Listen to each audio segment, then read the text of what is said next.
Jai Shri Ram, Jai Shri Krishna. This is a small recording of the 10 slokas that we have identified for participants in the Gita sloka chanting contest. So the first one is 1.1. The first chapter, first sloka, Dhritarashtra is saying, Dharma kshetre kurukshetre samaveta yuyutsavaha mamakaha pandavaschaiva kima kurvata sanjaya. Okay, so if you want to slow this down, there is a provision on the screen. You can go to the top, the settings are there. You can slow down the speed so that you can listen to it and then teach your child. Dharma kshetre kurukshetre samaveta yuyutsavaha mamakaha pandavaschaiva kimakurvata sanjaya. So this verse is very important. This is the first verse. So the next two are 2.2 and 2.3. These two we have included because Swami Vivekananda declared that these two are the central message of the Bhagavad Gita. So Sri Bhagavan Vacha 2.2 Kutastva Kashmalam Idam Vishame Samupasthitam Anarya Jushtam Asvargyam Akirtikaram Arjuna. 2.3 Klaibyam Masmagamah Partha Naitatva Yupapadyate Kshudram Hrudaya Daurbalyam Tyaktva Uttishta Parantapa. So this is 2.3. So if I chant rapidly, it will be like this. Kutastva kashmalamidam vishame samupasthitam anarya justam asvargyam akirtikaram arjuna. Klaibyam masmagamah parthanai tattva yupapadyate. Kshudram hrudaya daurbalyam tyaktvottishta parantapa. The next shloka we have selected is second chapter 47th. Karmanye Karmanyeva adhikaraste ma phaleshu kadachana. Karmanyeva adhikarestu Karmanyeva adhikaraste ma phaleshu kadachana ma karma phalaheturbhuh ma te sangostva akarmani. Karmanyeva adhikaraste ma phaleshu kadachana ma karma phalaheturbhur ma te sangostva akarmani. 247, very important shloka. The next shloka is 9.22. The next shloka, Ananyas chintayanto mam ye janaha paryupasate tesham nityabhiyuktanam yogakshemam vahamyaham. This is actually the motto of LIC, Life Insurance Corporation of India. The motto is Yogakshemam Vahamyam. You can see the logo. There is a logo with two palms and I think a deepam in the middle. At the bottom you will find Yogakshemam Vahamyam. So that means Krishna is giving a guarantee. Your yoga kshema. Yoga means acquiring all kinds of wealth. Now the word yoga has many meanings depending on the context in which it is being used. In this context, yoga means acquiring. Dharmartha, kama, mokshas are there. Purusharthas are there. We want many things in life and there's nothing wrong in wanting them. So Krishna says he is guaranteeing all that. He will give you yoga. And then kshema. After you acquire a lot of wealth of different kinds, if somebody steals it, then what is the fun? So Krishna says, don't worry, I am protecting that also. So yoga kshemam vahamyaham. 9.22, that's very important. Ananyas chintayanto mam ye jana paryupasate tesham nityabhiyuktanam yoga kshemam vahamyaham. This is actually a covenant. Covenant. Covenant means a solemn promise. Krishna is promising that those who are totally dedicated to me, who live for me, work for me, I take care of their yoga kshemas. Okay, that's why this shloka is very important. So we have compiled just 10 shlokas. And it's a difficult task, you see. The whole of Bhagavad Gita is so, every shloka is a Mahamantra. So we have done a little work here to make it easier for kids. because the shlokas will be easier to chant, and also they are very important. The next one is 9.26. This is also very, very important, because here Krishna is saying, you can give me patram pushpam phalam toyam. You can give me a leaf or flower or a fruit or a drop of water. Which means actually Krishna is not asking for any non-vegetarian. Right? So, this shloka is so very important. Actually, every Hindu should stop eating all kinds of meat. Because if you eat meat or fish or whatever, you are incurring papam. The Vedas do not support any meat eating. Okay. So Krishna is not asking for any chicken mutton biryani here. Patram pushpam phalam toyam yome bhaktya prayachati tadaham bhakti upahrutam ashnami prayatatmanaha. Remember, the last word is prayatatmanaha, not priyatatmanaha. Many people mistakenly pronounce it as priyatatmanaha. It is prayatatmanaha. Prayatatmanaha means a person of a pure mind, without any selfishness or any negative qualities in that mind, very pure mind. So, patram pushpam phalam toyam yome bhaktya prayachati tadaham bhakti upahrutam ashnami prayatatmanaha. The next one is 4.24. Okay, it is slightly jumbled. I gave the ninth one first, and so don't bother about that. So 4.24, again very important. This is a mantra you must chant before you have food. Whenever you are having your meals, whether breakfast, lunch or dinner, please chant this mantra. Actually, what is the objective? You see, food will be purified. Once you chant this, you are offering to Krishna, and then the food gets cleansed of any taint. Remember, food may be tasty, but who is cooking the food? Where is it getting cooked? And with what money? Suppose there is a criminal who invites you for dinner. He has earned money committing crimes, and if you eat the food there, the food may be tasty, but then you will acquire the negative qualities of that rascal. So therefore, don't eat anywhere and everywhere.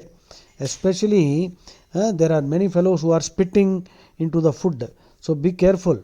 What kind of people? So, what kind of food? Who is making it? Where is it being made? And with what kind of money? Is the money earned by dharmic means? If the wealth has been acquired by adharmic means, and food served using that wealth is dangerous, do not partake of that. Nevertheless, we cannot be very, very, for every meal we cannot check everything. Therefore, an easy way out is Brahmarpanam, chanting this mantra.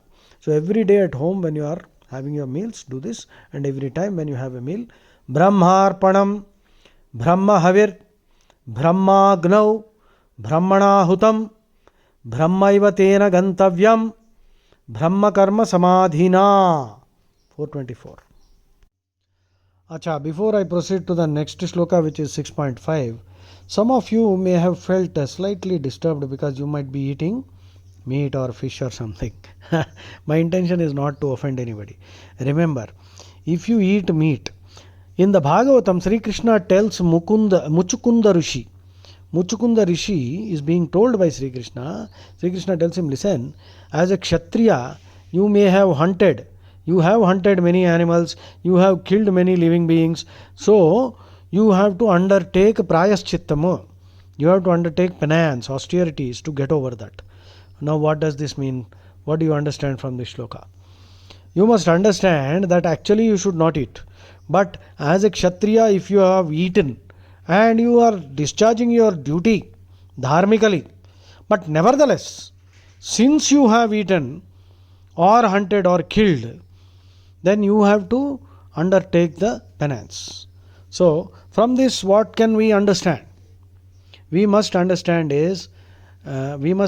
that the best thing is to avoid eating altogether.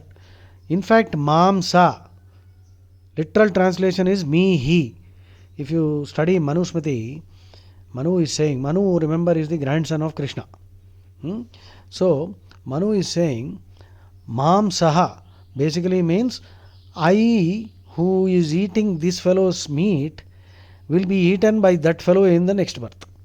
So if a man is eating goat or chicken or fish, he is going to be eaten by that goat who will be born as a human, and that will slaughter this fellow, or anyway, if not slaughter, at least he'll eat this fellow's meat.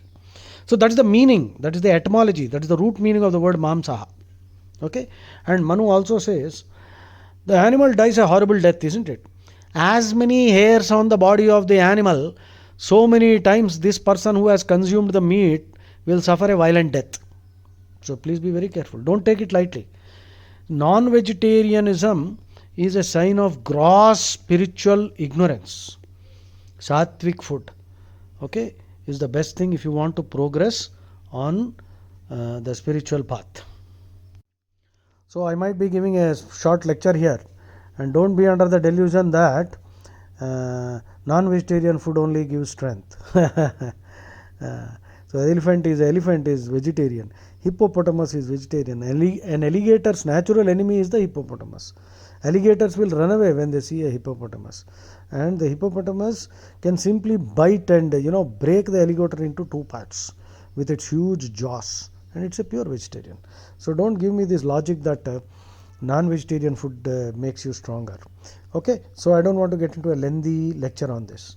So the best thing is, and anyway 70% of the diseases in the world today are caused because of non-vegetarianism, meat eating, plus deforestation, global warming. All these problems are because of meat eating, because lakhs of hectares of land are being cleared to create pasture land, which is used to feed the cattle whom they are going to slaughter and eat. Okay, so meat eating, in fact 1 kilo of beef, the water footprint is 50,000 liters per kg. For chicken, the water footprint is 6,000 liters per kg. Mutton, it is 5,000. For rice, it is 2,000 liters per kg. Wheat it is 1,500 liters per kg. For 1 cup of coffee, there is 140 liters of virtual water behind it. For one small car, for example, 4 lakh liters of water is used. That's called the water footprint. So the water footprints of meat is very high. And if all the people on the planet stop eating meat, we will have surplus food and no human being will go hungry on this planet. Currently, 1/3 of the world's population goes to sleep starving every day. So let us understand this concept. So stop eating non-vegetarian food. Now I am going to the next one, 6.5.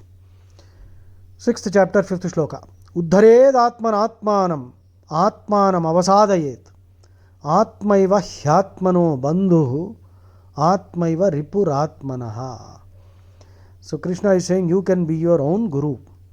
Don't run after some gurus. Okay, some good people might be there who can contribute to our knowledge. But when Krishna is the Jagat Guru, why should you run? And Krishna is actually saying you can be your own guru. So 6.5. Uddhared atmanatmanam atmanam avasadayet atmaiva hyatmano bandhu atmaiva ripuratmanaha. Your atma, that means your lower self, can become your own enemy. That means you can become your own enemy, or you can be your best friend or guru. Don't lower yourself. Don't degrade yourself. We can degrade ourselves. We can be our own enemy. So that's what Krishna is saying. Next one. Next one, we are going to the 11th chapter, 1155, 11th chapter, 55th shloka. So this 11th chapter is the Vishwarupa Sandarshana Yoga. This is the toughest of all the chapters. The pronunciation of the shlokas is, in my opinion, the toughest.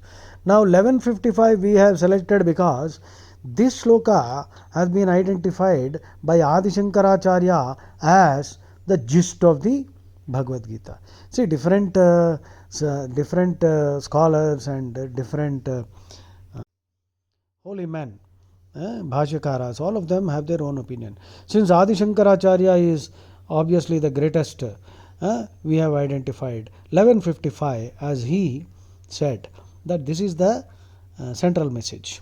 Matkarma krin matparamo madbhaktaha sangavarjitaha nirvairaha sarva bhuteshu yassa mameti pandava.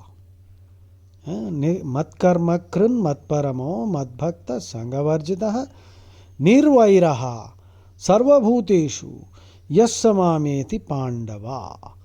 So, matkarma krun means he who does my work.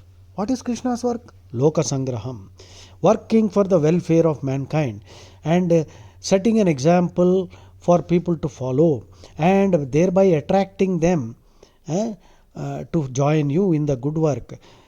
Instead of warning, threatening, all that, if you set an example which they observe and they should feel, I too should do this. That is Loka Sangraham. That means you